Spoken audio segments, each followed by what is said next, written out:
तो अपन साइंस में बात कर रहे थे चैप्टर 1 की, that is matter in our surrounding.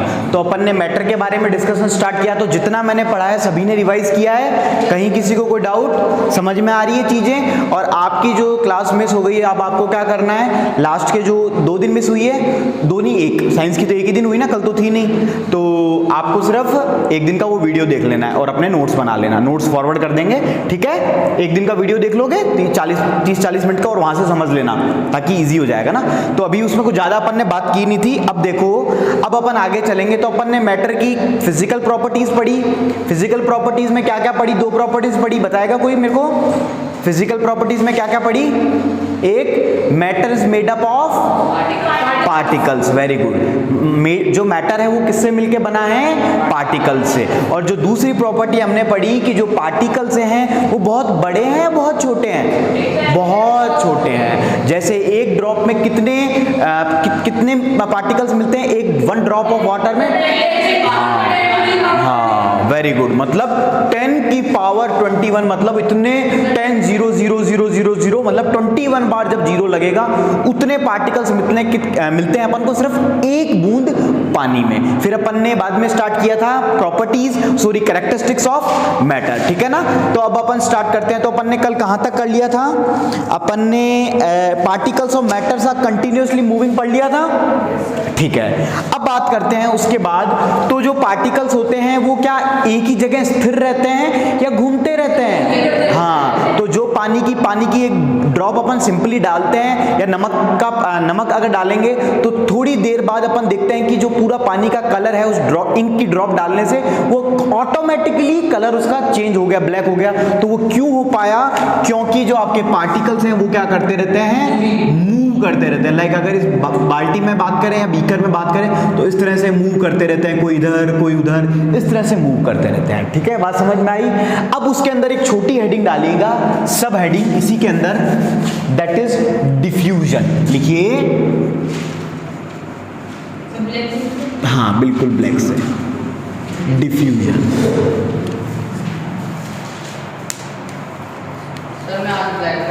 कोई बात नहीं, आज इसी से लिख लो। अब इधर देखो, सब लिख लिया डिफ्यूजन सबने?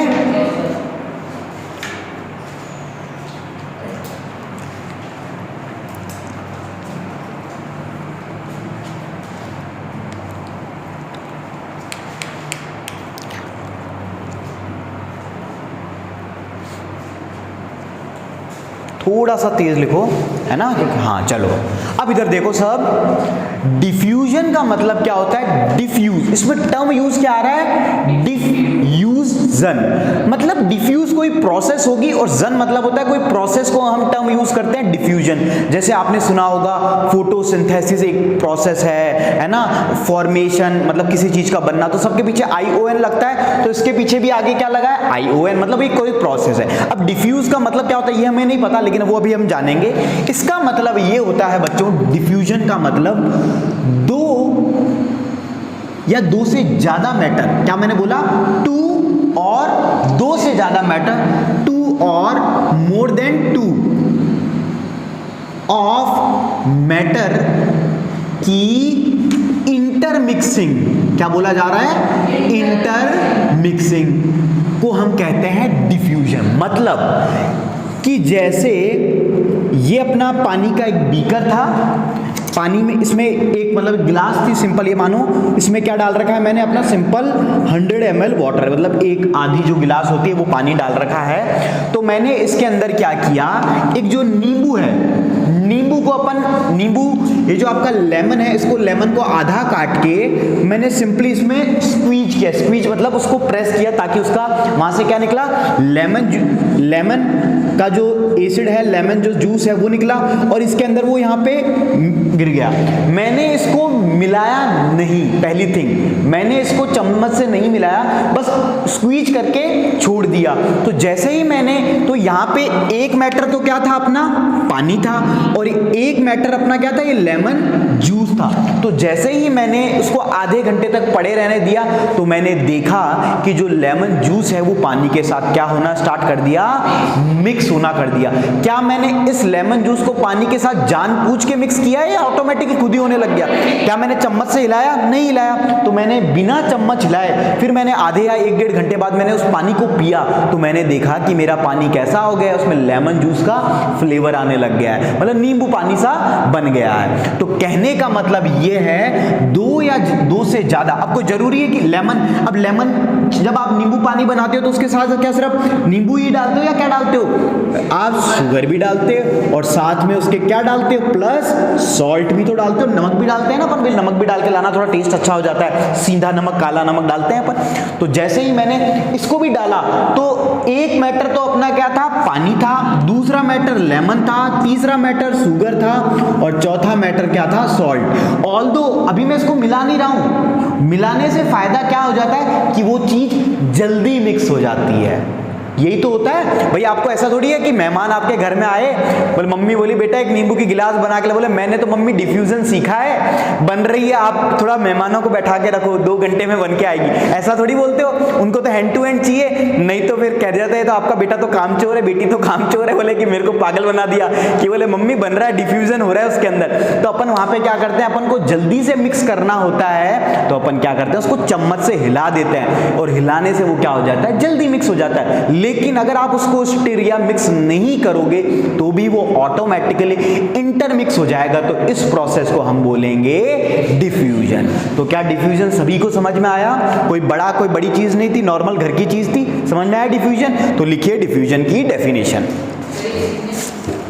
ये सब नहीं लिखना, ये मैंने आपको समझाने के लिए चीजें जो मैं लिखाऊंगा वो लिखवाता हूं। लिखिए डिफ्यूजन में the intermixing of particles, the intermixing of particles of two different of particles of two different types of matter of two different types of matter on their own OWN मतलब खुद से, हाँ OWN ओन होता है ना, मतलब खुद से, on their own is called diffusion, ठीक है?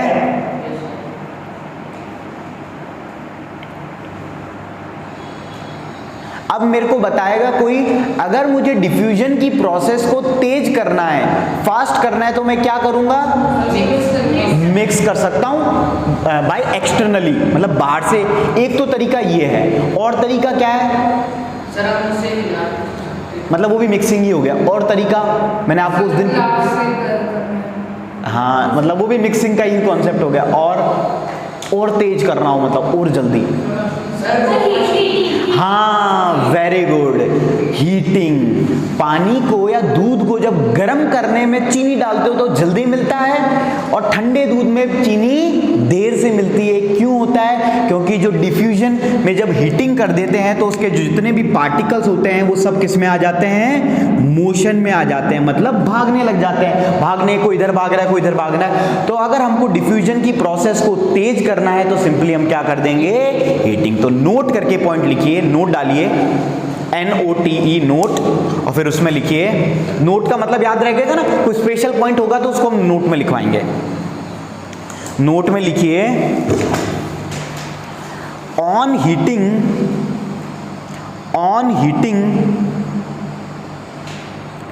diffusion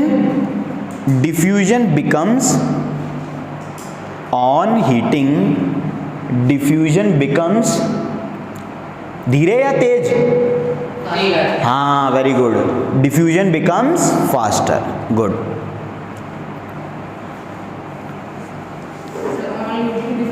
बिकम्स फास्टर, ठीक है।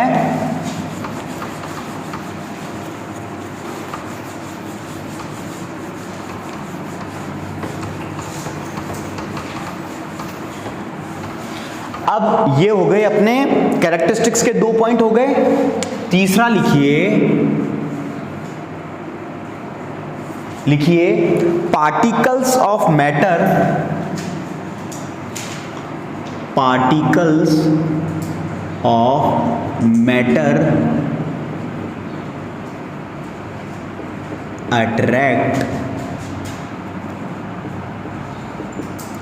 Each other.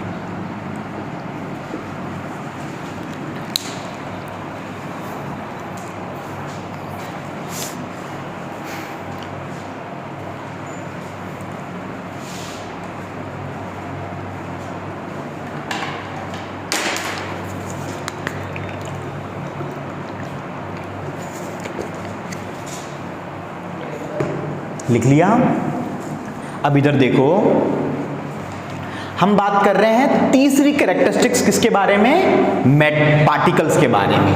तो पार्टिकल्स की जब बात हो रही है तो तीसरा पॉइंट है कि जो भी मैटर के अंदर अपने क्या होते हैं, छोटे छोटे पार्टिकल्स होते हैं। तो पार्टिकल्स जो भी मैटर के अंदर होते हैं उनकी एक कैरेक्टरिस्टिक्स विशेषता ये है कि वो एक दूसरे को अट्रैक्ट करते हैं, मतलब एक दूसरे को अपने पास बुलाने की कोशिश करते हैं, ना कि दूर भगाने की कोशिश। क्या जब भी आप पानी में, दूध में चीनी मिलाते हो तो दूध मीठा होता है कि फीका होता है? मतलब जो चीज आपने ऐड करी है उसकी प्रॉपर्टीज आती है या जाती है? आती है। तो इसका मतलब क्या है कि जो नए पार्टिकल्स हैं उसके लिए जो पुराना पार्टिकल्स है वो हमेशा स्वागत में बैठा रहता है कि आओ पधारो हमारे देश, है ना। मतलब हमेशा उसको बुलाता है कि आप मेरे साथ आओ। मींस पार्टिकल्स मैटर के एक दूसरे को क्या करते हैं? अट्रैक्ट करते हैं, ताकि उसमें अच्छे से मिक्सिंग हो सके। नहीं तो अगर मान लो अट्रैक्ट नहीं करते तो आप एक मतलब आपने एक गिलास पानी लिया और आप पहले एक डब्बा चीनी का लेके आए, बोले मेरे को मीठा करना है। अगर सपोज सोचो कि अगर वो अट्रैक्ट नहीं करते तो आपने एक चम्मच चीनी डाली, मिलाया, फिर पिया, फिर फीका है ना। फिर बोले कि फिर एक चम्मच चीनी डाली, फिर मिलाया, फिर फीका है। फीका है मतलब पार्टिकल्स मिल नहीं रहे हैं, अट्रैक्ट ही नहीं कर रहे हैं। तो आपने पूरा भर के गिलास चीनी डाल दिया, फिर भी मिलाए जा रहे हो, तो मतलब चीनी का स्वाद आ ही नहीं रहा है। तो समझ पा रहे हो कितनी इंपॉर्टेंट है ये कैरेक्टरिस्टिक्स? समझ में आई बात? तो फिर आप पूरी बोरी लिया है, बोरी डाल रहे हो चीनी, मम्मी चीनी पे चीनी तो मीठा ही नहीं हो रहा। तो मीठा अभी क्यों हो जा रहा है? क्योंकि पार्टिकल्स एक दूसरे को क्या करते हैं? अट्रैक्ट करते हैं। ठीक है, समझ में आया पॉइंट? तो लिखिए इसके बारे में, लिखिए the particles of matter have force acting between them. The particles of matter have force acting between them। मतलब पार्टिकल्स के बीच में क्या है? फोर्स है, मतलब दोनों को जोड़ने का फोर्स है। अगर फोर्स का मतलब क्या होता है? पावर, ताकत। जैसे मान लो मैं इसको ये क्या लगा रहा हूं? मैं फोर्स लगा रहा हूं, एक ताकत लगा रहा हूं, तो ये क्या कर रहा है? मेरा मोबाइल घूम रहा है। तो उसी तरह जो पानी के जो कोई भी मैटर के पार्टिकल्स है उन दोनों के बीच में एक फोर्स है कि वो एक दूसरे को दूर नहीं जाने दे रहे हैं, एक अट्रैक्शन बना के रख रहे हैं। तो एक फोर्स लग रहा है हर पार्टिकल पे। तो वो क्यों लग रहा है? क्योंकि ताकि वो दूर ना जाए, दोनों को अट्रैक्ट करके रखे। तो लिखिए आगे इसी में कंटिन्यूएशन में, this force keeps the particles together. This force keeps the particles together. Keeps the particles together. Full stop. The strength of this force,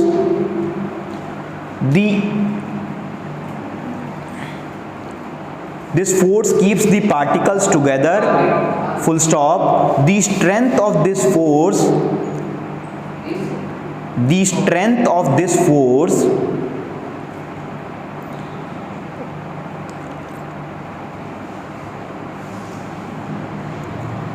force of attraction of attraction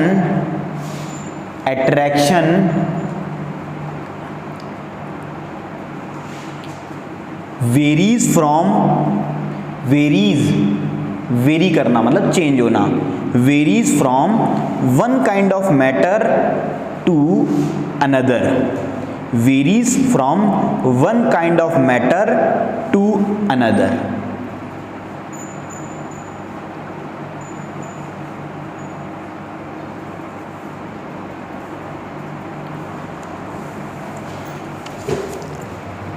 लिख लिया? अब इधर देखो मैंने क्या लिखवाया कि ये जो फोर्स ऑफ अट्रैक्शन है, इधर देखो सभी, है ना, तो सर क्या नाम, इधर देखो कि जो फोर्स ऑफ अट्रैक्शन है सभी मैटर ऑफ पार्टिकल्स के बीच में, हर मैटर के अंदर ये फोर्स ऑफ अट्रैक्शन कहीं कम होगा, कहीं ज़्यादा होगा, और कहीं बहुत कम होगा, कहीं बहुत ज़्यादा होगा। तो जैसा मैटर वैसा उसमें फोर्स ऑफ अट्रैक्शन होगा। अब किसके अंदर ज़्यादा होता है, किसके अंदर कम होता है, इसकी जो डिस्कशन है वो अभी अपन आगे में चलते चलते करते रहेंगे। तो बात समझ में आई, ये फोर्स ऑफ अट्रैक्शन सभी जगह एक जैसा नहीं होगा, कहीं फोर्स ऑफ अट्रैक्शन कम होगा तो कहीं ज्यादा। अब कहां कम होगा ये बात अपन करेंगे। तो यहां तक समझ में आया, तो अपन ने जो कैरेक्टरिस्टिक्स है उसके बारे में कंप्लीट डिस्कशन कर लिया है, ठीक है। तो अब लिखते हैं नेक्स्ट, बड़ी हेडिंग डालिए, that is states of matter.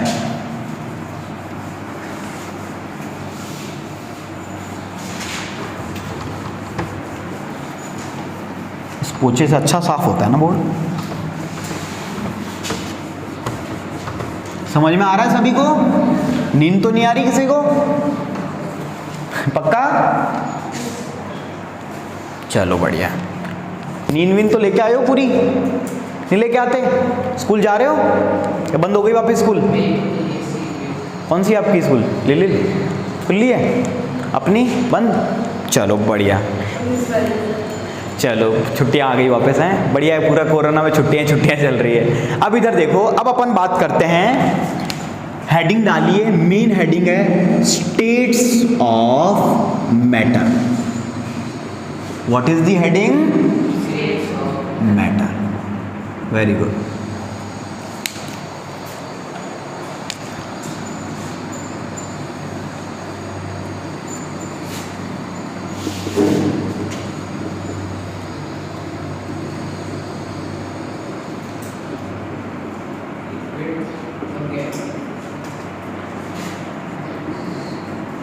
ठीक है, अब इधर देखो, स्टेट्स ऑफ मैटर लिख के बस पेन को रख दीजिए। अब यहां ध्यान से सुनो, 2-4-5 मिनट फिर लिखेंगे अपन।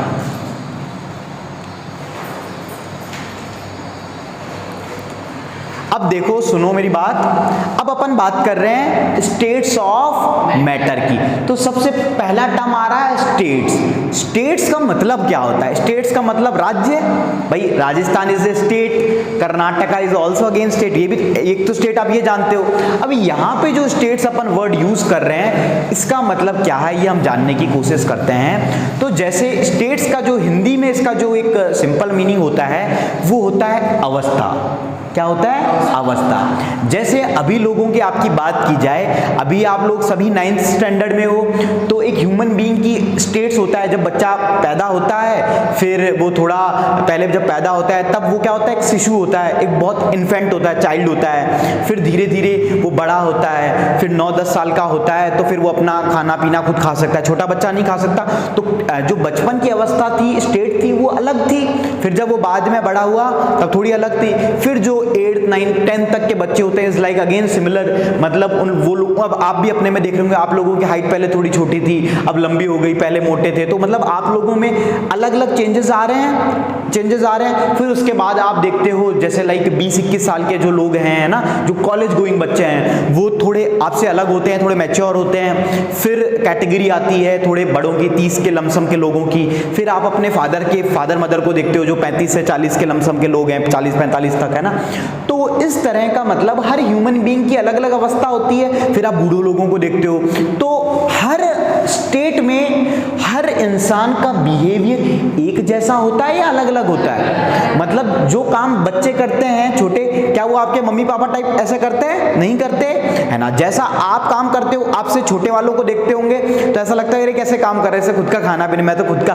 कई आपसे लेस बांधना सभी को आ गया है, चलो बढ़िया। पहले नहीं बनती थी लेस, होता था ना कि लेस बांधो, है ना, बाल भी नहीं बनते थे। फिर धीरे धीरे आप सब कुछ काम सीखने लग गए हो। फिर देखते हो बूढ़े लोग होते हैं, अगेन उनकी जो इफिशियंसी है काम करने की कम होने लग गई है। मतलब जो लोग जवान लोग, आप लोग कर सकते हो, भाग के 1 मिनट से ऊपर चढ़ जाते हो, क्या जो आपके मम्मी पापा हैं वो इतनी जल्दी चढ़ पाते हैं? नहीं चढ़ पाते हैं। मतलब आप लोगों में उनसे ज्यादा एनर्जी है, ऑल्दो उनसे दिमाग एक्सपीरियंस बहुत कम है, लेकिन भागने दौड़ने में आप में फुर्ती ज्यादा है। तो कहने का मतलब ये है, उसी तरह मैटर भी अलग अलग स्टेट्स में पाया जाता है। तो स्टेट्स का मतलब यहाँ पे किससे है? अवस्था से, वो किस फॉर्म में पाया जाता है। जिस तरह एक इंसान अलग अलग स्टेट्स में पाया जाता है, जैसे मैंने बताया बच्चा, फिर एक जवान, फिर एक बूढ़ा, एक अधेड़, इस तरह से होता है। तो उसी तरह से मैटर क्या है? सिंपली जो भी अपने आसपास। तो मैटर जो भी अपन को अपने आसपास दिखता है वो मेजरली अपन को 3 तरीके से दिखता है, सॉलिड, लिक्विड एंड गैस। अब बात आती है सबसे पहले सॉलिड क्या होता है। तो अब जैसे मैं बात करूं, ये अपना प्लास्टिक का एक मार्कर है, एक पेन है, तो ये क्या अपनी ये फिक्स्ड है, मतलब ये कल भी मैं लेके आया था तब भी इसका शेप ऐसा ही था और आज भी ऐसा ही है और कल भी ऐसा ही रहने वाला है। क्या ये चेंज हो जाएगा, लंबा हो जाएगा या छोटा हो जाएगा, ऐसा कुछ होता है? तो सॉलिड्स वो मैटर का स्टेट है जो अपनी साइज को, शेप को चेंज नहीं करते हैं। जिस तरह ये मार्कर, जिस तरह ये ईंट की दीवार, जिस तरह ये बोर्ड, जिस तरह ये बोर्ड, है ना, जिस तरह पंखे की ताड़ियां, है ना, जिस तरह अपनी चेयर्स, बोतल, है ना, मोबाइल, तो ये सब लोहे के गेट जो भी आपको दिखते हैं, जो पहले भी वैसे ही थे अब भी वैसे ही हैं, वो सब किसकी कैटेगरी में आ जाते हैं? तो सॉलिड में हम कह सकते हैं कि दे हैव फिक्स्ड शेप और not fixed shape. Fix shape मतलब इनका शेप कैसा रहता है? मोस्टली 99% फिक्स रहता है ना, और फिक्स शेप रहता है और साथ ही फिक्स्ड वॉल्यूम। मतलब जैसे मान लीजिए ये है, इसका वॉल्यूम का मतलब क्या होता है? इसके अंदर कितनी जगह है। वॉल्यूम का मतलब यही तो होता है मैथमेटिक्स में अपन जब बात करें। तो जैसे ये पानी की बोतल है, इसमें कल भी 1 लीटर पानी ही आ रहा था, आज भी कितना? 1 लीटर। ऐसा तो नहीं है कि इसमें कल से 2 लीटर पानी आने लगेगा, पर जितने ये शेप की है उतना ही इसमें पानी आएगा। तो ये सब किसकी कैटेगरी में आ जाते हैं? सॉलिड के। तो सॉलिड आपको बेसिक आइडिया लगा, ठीक है। फिर आप बात करते हैं अपन लिक्विड की। लिक्विड का मतलब होता है कि कोई भी ऐसा मैटर जो फिक्स शेप में नहीं है। पहली थिंग, जैसे पानी, जैसा पानी का आप गिलास यूज करते हो, जैसे आप लोगों के पास, सबके पास अलग अलग, किसी के पास सुपरमैन वाली बोतल, किसी के पास कैसी बोतल, तो कैसा, किसी के पास ऐसे ऐसे गिलास है, किसी को डिजाइन वाली है। आप आइसक्रीम खाते हो तो आइसक्रीम कई जगह देखा होगा आपने, गार्डन्स में, है ना, रेस्टोरेंट में, इस तरह की शेप में आइसक्रीम्स मिलती है ना, इस तरह से। तो इसमें अब जूस भी मिलता है ना। तो जैसा शेप में डालते हो वैसा ही उसका क्या हो जाता है? शेप हो जाता है। तो क्या हम कह सकते हैं पानी का शेप फिक्स है? लिक्विड का, पानी का नहीं, लिक्विड की बात हो रही है। पानी तो उसका एक एग्जाम्पल है। जैसे लिक्विड का एग्जाम्पल क्या हुआ? वाटर, सबसे बेसिक एग्जाम्पल वाटर। जितने भी केमिकल्स हैं, जितने भी जूसेस हैं, जितना भी लिक्विड मटेरियल है जो तरल फॉर्म में है, लिक्विड फॉर्म में, वो सब किसके अंदर आएगा? लिक्विड के अंदर। ठीक है, ये समझ में आई? तो लिक्विड शेप चेंज करता है अकॉर्डिंग टू दी, जैसा अपन उसके अंदर कंटेनर में डालते हैं, जैसा कंटेनर। हाँ, जैसे गिलास, अगर गिलास ऐसा है तो ऐसा, अगर दूसरे फॉर्म का गिलास है, पतीले में डालोगे तो पतीले का शेप ले लेगा। तो ये होता है आपका लिक्विड। तीसरी फॉर्म आती है दैट इज गैस। अब गैस क्या होती है? गैस की ना तो कोई शेप होती है, ना कोई फिक्स्ड वॉल्यूम होता है। अब गैस ना तो हमको दिख रही है। अभी जैसे अपने रूम के अंदर कौन कौन सी गैसेस निकल रही होगी यूजुअली?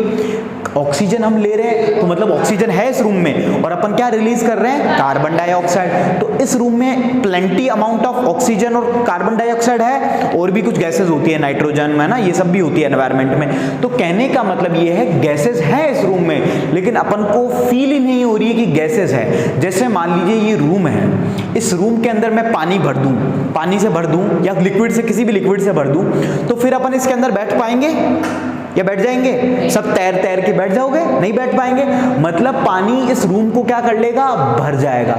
लेकिन गैस इस रूम में भरी हुई है, लेकिन फिर भी अपन बैठ पा रहे हैं। तो वो क्यों बैठ पा रहे हैं? क्योंकि गैस के जो मॉलिक्यूल्स हैं, जो पार्टिकल्स हैं, उनमें बहुत दूर दूर है, बहुत गैप होता है। अभी उनकी बारे में अपन डिस्कस। तो गैस के बारे में आपको आइडिया लग रहा है? तो गैसेस क्या होता है? दिखती है अपन को? यूजुअली नहीं दिखती है ना। तो गैसेस बहुत सारी प्रकार की होती है, सिर्फ CO2 या ऑक्सीजन नहीं होती, हाइड्रोजन गैस होती है, क्लोरीन गैस होती है ना। तो ये अलग अलग प्रकार की गैसेस होती है। जैसे आप सीवरेज लाइन देखते हो, कहीं से मान लो कोई नाला वाला बह रहा है, तो वहां से भी अनप्लीजेंट स्मेल निकलती है, तो वहां से भी कोई ना कोई गैस निकलती है, वो दिख नहीं रही है आपको, लेकिन जब आप वहां जाओगे तो आपको जब स्मेल करते हो with the help of nose, तो आपको क्या होता है? स्मेल होती है, आपको वहां इरिटेशन होती है, आप वहां खड़े नहीं हो पाते। यही होता है। तो ये बात हुई गैसेस की। अब देखते हैं, तो पहले पहले बेसिक क्लासिफिकेशन समझ में आया? ठीक है। अब इधर देखो, जब बात होती है सॉलिड की, तो सॉलिड का एक एग्जांपल मैं बात कर लूं, आयरन मान लूं, लोहा, लोहे का एक सरिया। तो मान लीजिए लोहे का एक छोटा सा बॉक्स है, इस तरह से आयरन बॉक्स है। अब आयरन बॉक्स है, ये एकदम बड़ा ये जो आयरन बॉक्स है बड़ा भारी सा होगा या बड़ा हल्का सा होगा? थोड़ा भारी होगा कंपैरेटिवली। और ये मजबूत होगा या कमजोर होगा? मतलब आप इसको हाथ में लेके ऐसे करके एकदम साउथ की हीरो की तरह तोड़ सकते हो। साउथ में हीरो होते हैं ना ऐसे, मतलब मुंह में ही गोली को दबा लेते हैं, फिर ऐसे फेंक के मारते हैं और अगला मर जाता है। हाँ, हाथ से पकड़ लेते हैं। तो अपन यहाँ पे साउथ मूवीज की या मूवीज की बात नहीं कर रहे हैं, हम लोग हैं सब कॉमन मैन। सुपर हीरोज तो है नहीं भाई, कोई क्रिस तो उन्हीं में उड़ के, या कोई आपका कोई गेम वेम में कोई पबजी में कोई प्लेयर होगा तो पता नहीं है ना। तो अपन लोग सब क्या है? Common man. तो इस बॉक्स को अगर मैंने हाथ में लिया, जैसे मान लीजिए ये आयरन का नहीं है, लेकिन फिर भी मैं इसको दबा रहा हूं, ये टूट नहीं पा रहा है, although it is a plastic.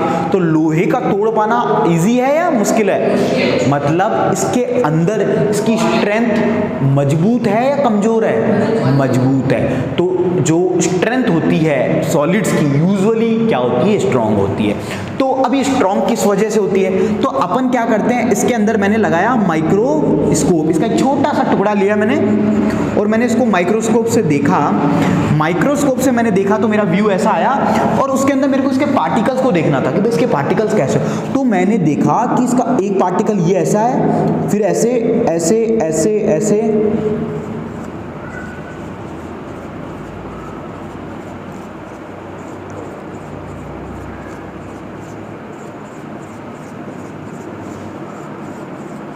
मैंने देखा कि इसके अंदर जो पार्टिकल्स हैं वो बड़े ही एक साथ चिपके हुए हैं, मतलब स्पेस ही नहीं है, एकदम टाइट है। और टाइट है तभी तो ये कंप्रेस नहीं हो रहा है। अगर इनमें स्पेस होता तो क्या स्पेस होता तो इजीली ऐसे दबाता है स्पॉन्ज की तरह, कंप्रेस हो जाते हैं रबड़ की तरह। लेकिन ऑल्दो इनके अंदर क्या नहीं है? स्पेस की कमी है। और इनके अंदर जो particles of force of attraction है, अब जो टर्म अपन ने वहां यूज किया था डिफ्यूजन के अंदर, फोर्स ऑफ अट्रैक्शन, वहां पे इन पार्टिकल्स के, मतलब एक पार्टिकल इसके और इसके बीच में वो जो अट्रैक्शन है वो कमजोर अट्रैक्शन होगा या मजबूत होगा? मजबूत होगा। तो क्या हम कह सकते हैं? They having strong force of attraction. ठीक है, तो in the case of solid, ये तो बात हुई सॉलिड की। ठीक है, तो ये यहां तक समझ में आया? ठीक, ये क्या है? इसका माइक्रोस्कोपिक, इसका जो पार्टिकल्स का जो स्ट्रक्चर है वो उसका डायग्राम है। अब मैं लिक्विड में एक एग्जांपल क्या लूंगा? पानी। Water is example of liquid. Water example है लिक्विड का। कहीं आप इसको ही ऐसे मत बोल देना वाटर सॉलिड वाटर गैस, ऐसा नहीं। वाटर किसका एग्जाम्पल है? लिक्विड का। अब मैंने इसको क्या किया, पानी है तो पानी तो आपके देखते हो, तो पानी को जैसे मान लो मैं अपने मुंह में पीते हैं या फिर अपन देखते भी है, तो पानी आपका हथेली पे रखो और इसको आप क्या कर सकते हो? दबा भी सकते हो, दबाते हो तो भाग जाता है, निकल जाता है। मतलब सॉलिड लिक्विड के अंदर जो पार्टिकल्स होंगे, तो मैंने देखा कि मैंने इसकी वन ड्रॉप ऑफ क्या लिया? वाटर लिया, और इसको मैंने कैसे देखा? माइक्रोस्कोप की मदद से देखा। भाई माइक्रोस्कोप से तो दिखेंगे, नेकेड आई से तो पार्टिकल दिखते ही नहीं है क्योंकि बहुत छोटे होते हैं, मैंने बताया था आपको। तो मैंने देखा तो ऐसा कुछ था, तो मैंने देखा कि जो इसके अंदर पार्टिकल्स हैं वो कुछ इस तरह से हैं। मतलब इनके बीच में देयर इज ए स्पेस है, और जो इनके बीच का जो फोर्स ऑफ अट्रैक्शन है वो ज्यादा स्ट्रांग है, कमजोर है?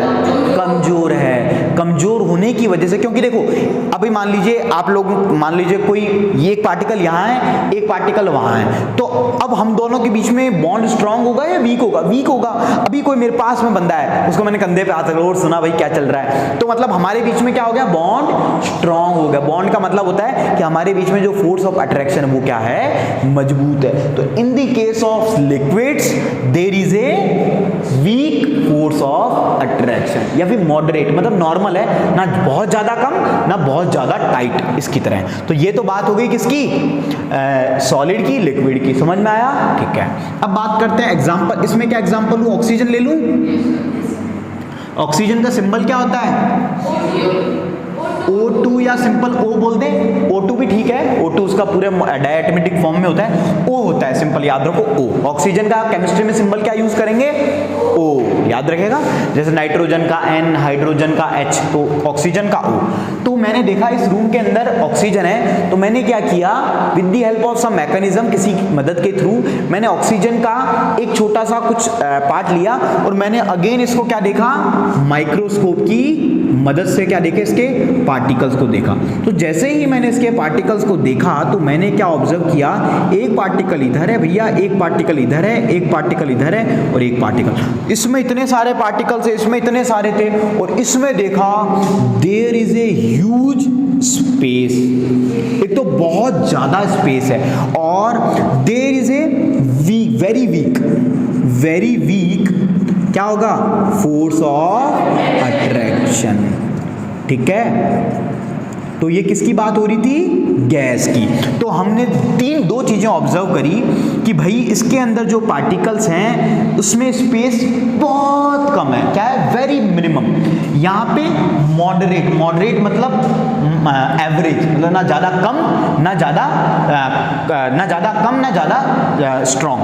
यहाँ देखा तो जो स्पेस है वो बहुत ज्यादा है। ठीक है, पहली थिंग। और दूसरी थिंग यहाँ पे क्या देखी कि जो फोर्स ऑफ अट्रैक्शन है वो बहुत हाई, यहाँ पे एवरेज, और यहाँ पे बहुत कम, मतलब बहुत घटिया, वेरी वीक।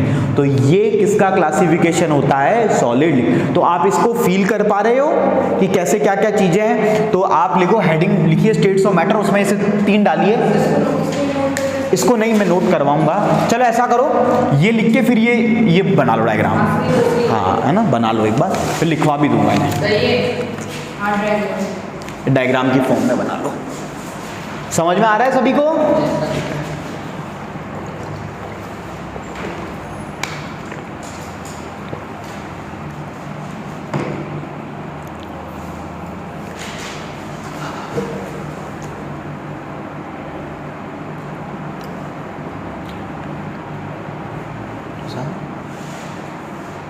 तो सर इसको पॉज।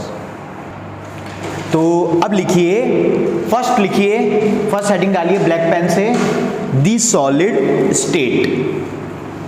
फर्स्ट डालिए दी सॉलिड स्टेट, लिखिए। इसमें पहला पॉइंट डालिए, solids have definite shape,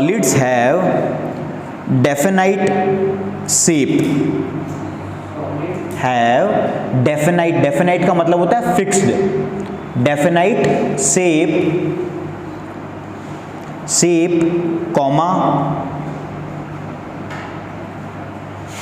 comma distinct boundaries, definite shape comma distinct boundaries. और जो भी इधर देखो एक बार, जो अपना सॉलिड्स होता है उनके सबकी बाउंड्री होती है ना फिक्स। जैसे मान लो ये इसकी बाउंड्री है, ये इसकी बाउंड्री है, तो फिक्स बाउंड्रीज है ना, और इनका वॉल्यूम कैसा होता है? फिक्स। तो लिखिए, and fixed volumes, distinct boundaries and fixed fixed volumes full stop that is have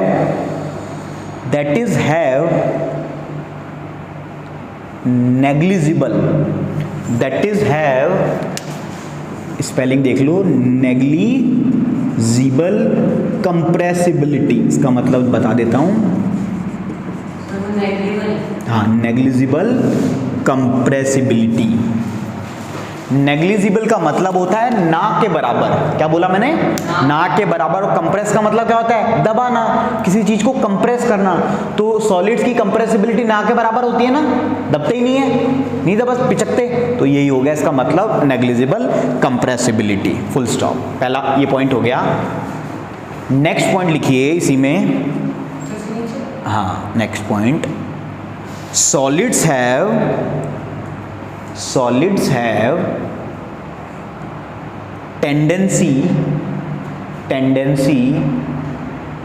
tendency का मतलब होता है क्षमता, वैसे कार्य करने की, कोई काम करने की, tendency to maintain their shape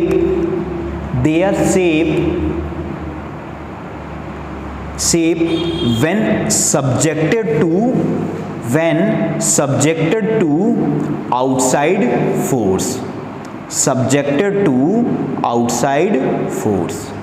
full stop।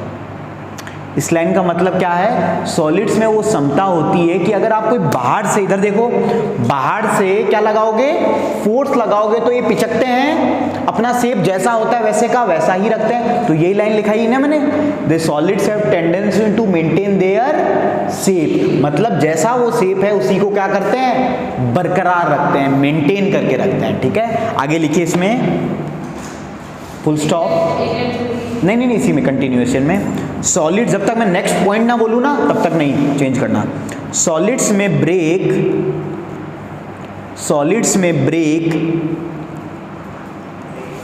Break under force, solids में break under force, but it is difficult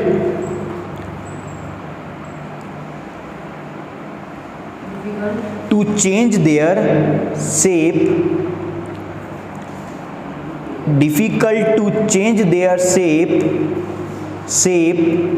so they are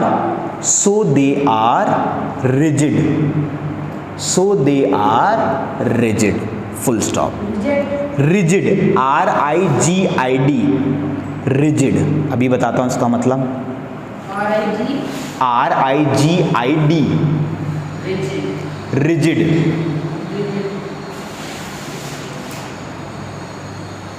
अब देखो इस लाइन का मतलब यह है, सॉलिड्स की, अगर देखो एक बात तुषार इधर देखो, फिर लिख लेना।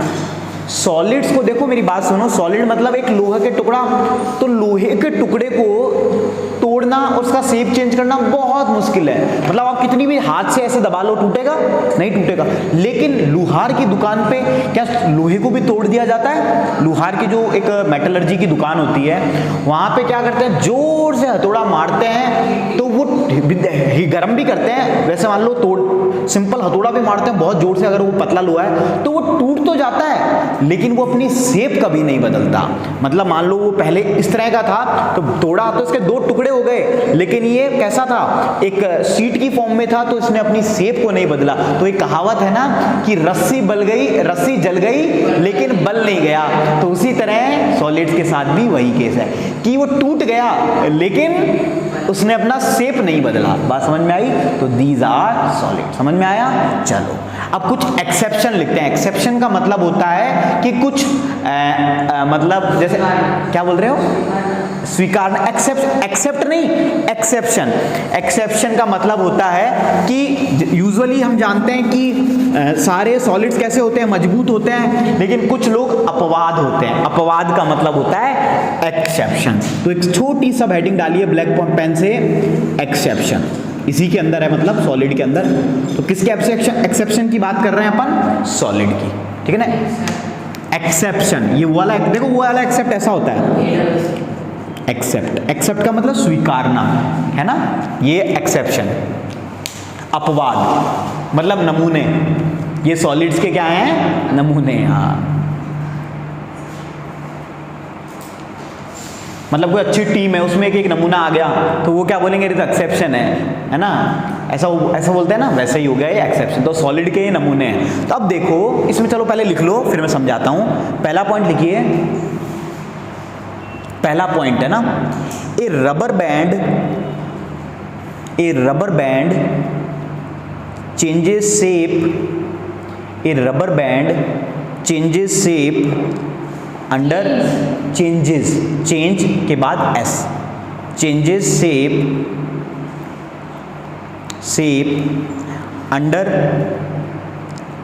Under force and regain the same shape, regain मतलब वापिस आ जाना उसी, हाँ, REGAIN, regain the same shape when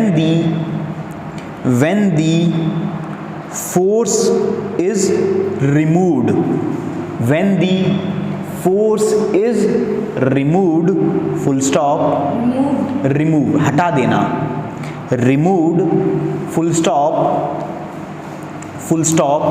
if excessive का मतलब होता है ज्यादा,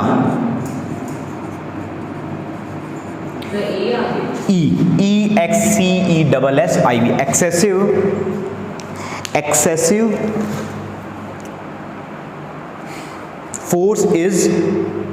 excessive force is applied,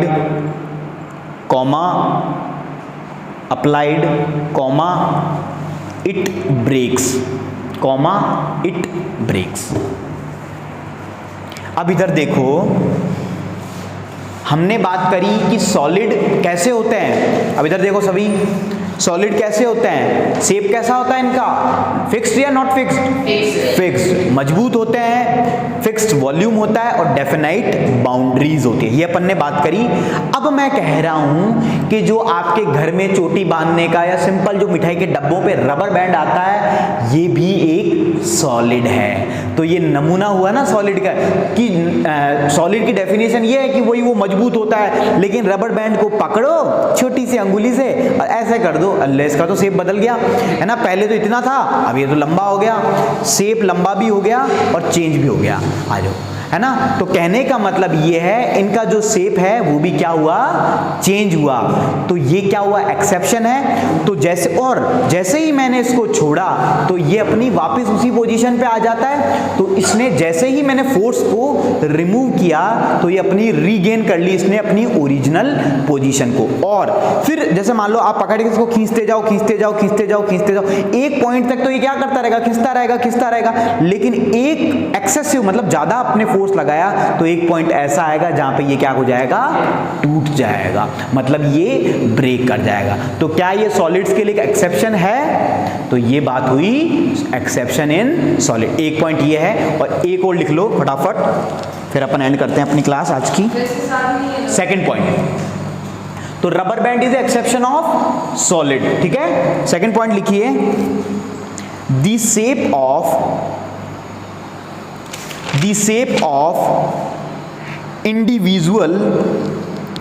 shape of individual sugar or salt crystal, individual sugar or salt crystal remains fixed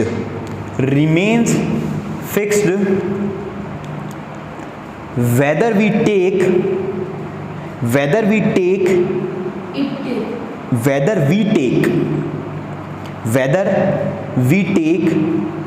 it in our hand,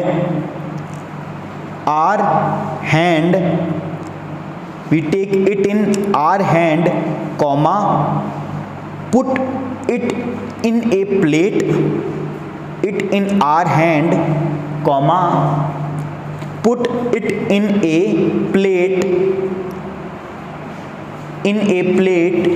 और in a jar, JAR, jar, full stop.